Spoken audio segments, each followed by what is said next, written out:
سر آپ سے ہی اسٹارٹ کیے دیتے ہیں.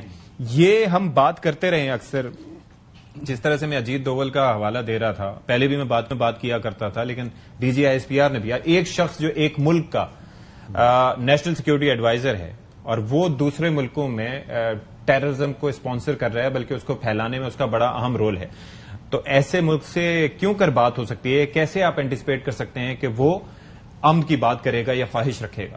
دیکھیں، ہندوستان جو ہے نا، یہ لاتوں کا بھوت ہے، باتوں سے نہیں مانے گا، اور ہمیشہ پوزیشن آف اسٹرینتھ سے بات کریں گے. جیسے آپ نے مار کے حق میں، جیسے وہ آپریشن سندور کہتے ہیں، اور اس میں جگہسائی ان کی ہو رہی ہے. اپنے لوگوں نے ان کو کافی زیادہ اس کو تانے مار رہے ہیں کہ بھئی کس قسم کا آپریشن سندور تھا. آپ کہہ رہے ہیں کہ میں مودی کی ایک اسپیچ جیسے دیکھی ٹیلی ویژن میں، شاید آپ نے دیکھی، وہ کہہ رہا ہے کہ مودی کا دماغ بڑا ٹھنڈا ہے بٹ مودی کا لہو بڑا گرم ہے، کیونکہ اس میں جو ہے سندور دوڑ رہا ہے. تو اس میں ایک انڈین کہہ رہا ہے کہ بھائی کیسا بیوقوف آدمی ہے کہ کبھی رگوں میں سندور دوڑا ہے. وہ کہتا ہے تمہیں 1-2 انجیکشن لگا دے تمہیں سمجھ لگ جائے گی. تو انڈیا کے اپنے لوگ اس کا مذاق اڑا رہے ہیں. اور اجیت دوول کی جو آپ نے بات چیت کی، تو دیکھیں اجیت دوول کی تو پراپر ڈاکٹر ہے، اس نے ڈاکٹر نے میڈیا میں اناؤنس کی ہوئی ہے، جس کے مین ہے کہ کشمیریوں کو دباؤ، مائنورٹیز کو دباؤ، پاکستان میں ہائیبرڈ وار کو لانچ کرو، پریمپٹیو اسٹرائک کو کرو، کوورٹ آپریشن لانچ کریں. اب یہ جو انڈیا کے پچھلے جو انٹیلیجنس چیف نے بات کی ہے کہ افغانستان کی زمین جو ہے اس پہ فتنہ اور خوارج، فتنہ ہندوستان کے کیمپ ہیں، اور طالبان جو ہیں ان کو پیسے مل رہے ہیں انڈیا سے، اور ان کے ساتھ بھی ان کے تعلقات ہیں، دوستی کی پینگیں بڑھا رہے ہیں. تو آپ دیکھیں گے طالبان کا نیا چہرہ سامنے آیا ہے افغانستان گورنمنٹ کا، کہ پاکستان سے بھی انگیجڈ ہے اور ادھر سے انڈیا سے بھی انگیجڈ ہے. تو پاکستان کو آپ کے علم میں ہوگا نا کہ جب یہ سارا کچھ چل رہا تھا، ایک بڑی اعلیٰ سطح کی شخصیت نے بھارت کا دورہ بھی کیا تھا انہی کی گورنمنٹ سے. جی بالکل. تو اب دیکھیں، ہمیں پاکستان جو ہے جب تک پوزیشن آف اسٹرینتھ سے بات نہیں کرے گا، جیسے ہم نے اپنے سے 6 گنا بڑے انڈیا کو اپنے دھول چٹائی اور تاریخی شکست دی، ہمیں اسی اسٹیچر سے بات کرنی چاہیے. اور جو بھی مینز ہمارے اسٹیٹ آف پاکستان کے ڈسپوزل ہیں، انہیں فتنہ الخوارج اور فتنہ ہندوستان کے خلاف استعمال کرنے چاہیے. اب اس مہینے تو پاکستان جو ہے یونائیٹڈ نیشن سیکورٹی کونسل کا پریزیڈنٹ بھی ہے. ہمیں یہ تمام ثبوت وہاں لے جانے چاہیے. ہمیں یہ تمام ثبوت جتنے بھی ریجنل فورم ہیں ان سب میں لے کے جانے چاہیے. اور جتنے جیسے ابھی رشیا نے ان کو ایکسپٹ کیا ہے، ڈپلومیٹک ریلیشن انہوں نے بنا دیے ہیں. چائنا وہاں اس کو ان کے ساتھ مل کے سی پیک میں یہ آنا چاہتے ہیں. تو چائنا، رشیا وغیرہ، قطر جن کے ساتھ ان کا وہاں آفس وغیرہ بھی وہاں رہے ہیں، سعودی عربیہ سے انگیج رہے. ہم تمام ممالک کو ہمیں چیزیں ثبوت پیش کرنی چاہیے اور انڈیا کو پریشرائز کرنا چاہیے. بٹ اس کے ساتھ ساتھ ہمیں باقی جو کائنیٹک ہمارے جو ہے اس کو بھی جاری رکھنا چاہیے. ان کو تمام جو ہمارے پاس میجرز ہیں ہمیں ان کو استعمال کرنا چاہیے، اور اس میں کسی قسم کی ہمیں شک نہیں ہونا چاہیے. تو انشاءاللہ آپ دیکھیں گے، ویسے بھی آپ دیکھیں بلوچستان اور کے پی کے میں فتنہ الخوارج اور ہندوستان ایٹ رن ہے.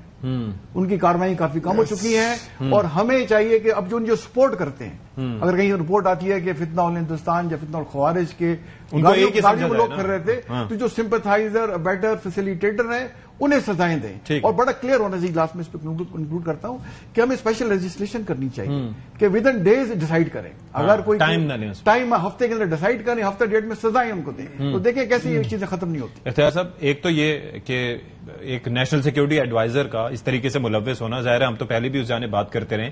ایسے میں ہم کی خواہش کس طرح سے پاکستان تو رکھ سکتا ہے، لیکن بھارت کی تو اسٹیٹ مشنری اس میں انوالوڈ ہے، تو کیسے بات ہو سکتی ہے ان سے؟ Thank you very much Ashfaq, بہت شکریہ. دیکھیں، یہ جو افغان جنرل ہے سابق، اس نے جو اسٹیٹمنٹ دی ہے، اس میں تو بات ساری بڑی جنرل صاحب نے بڑی اچھی تمہید کے ساتھ اور بڑے شدمت کے ساتھ آپ کے سامنے اور قوم کے سامنے حقائق رکھے. میں اس کو مزید اس طرح کنکلوڈ کرتا ہوں اور سم اپ کرتا ہوں بلکہ سلیس اردو میں کہ فتنہ الخوارج مینز فتنہ الہندوستان. ایک ہی سمجھا جائے، ایک ہی. ٹھیک ہے. ہمارے اوپر اگر مشرق سے وار ہوتا ہے، مغرب سے ہوتا ہے، شمال سے ہوتا ہے، جنوب سے ہوتا ہے، ان تمام وار میں ان سارے جتنے بھی وہ اٹیمپٹس ہوتے ہیں اس میں انڈیا کا ہاتھ ہے. لیکن میرا گیلا یہاں پر افغانستان سے بھی بنتا ہے. بینگ پڑوسی، ہم ہمیشہ افغانستان کی خیر چاہتے ہیں، ہمیشہ ان کی انٹیگریٹی، ان کی ساورینٹی کا خیال رکھا. چھوٹا بھائی کہتے ہیں، ایک جیسے لوگ سمجھتے ہیں. اور یہی ہمارے خدشات تھے کہ افغانستان کی زمین جو ہے وہ پاکستان کے خلاف استعمال ہو رہی ہے. پاکستانی فوج جو بات کر رہی تھی وہ ایسے نہیں کر رہی تھی، پاکستانی عوام جو بات کر رہی تھی وہ ایسے ہی نہیں کر رہی تھی. پاکستان کی پولیٹیکل لیڈرشپ نے اگر یہ بات کی تو خواجہ آصف صاحب نے تو ایسے ہی نہیں کہا تھا. ایویڈنسز ہیں ہم نے جن کو مطلب ہم ابھی بھی سمجھتے ہیں کہ پڑوسیوں کے ساتھ ایسے معاملات نہیں ہوتے, لیکن اگر آپ میرے گھر میں دھماکے کرواتے ہیں وہاں سے لیکن یہ انڈیا سے پیسے پکڑ کر یہاں پر پاکستان میں کارروائی یہ تو اب ایک ثبوت کے طور پر سامنے آیا ہے نا. یہ تو مطلب ایک ایسا ثبوت آ گیا ہے کہ اس پہ تو ہمیں انٹرنیشنل کورٹ آف جسٹس میں جاتے ہیں, کورٹ آف لا میں جاتے ہیں, سلامتی کونسل میں جاتے ہیں, نو بڈی کین اس کو چیلنج ہی نہیں کر سکتا. ایک جنرل ہے سابق, وہ بات کر رہا ہے, نام لے رہا ہے کہ پیسے دیتا ہے انڈیا, ساری اسپانسرنگ اس کی ہوتی ہے, ساری فنڈنگ اس کی ہوتی ہے, ساری فیڈنگ اس کی ہوتی ہے, اسکیچ وہ بنا کے دے, پلان ان کا ہوتا ہے, اور ایگزیکیوٹ کرنے کے لیے ایگزیکیوٹرز افغانستان دیتا ہے.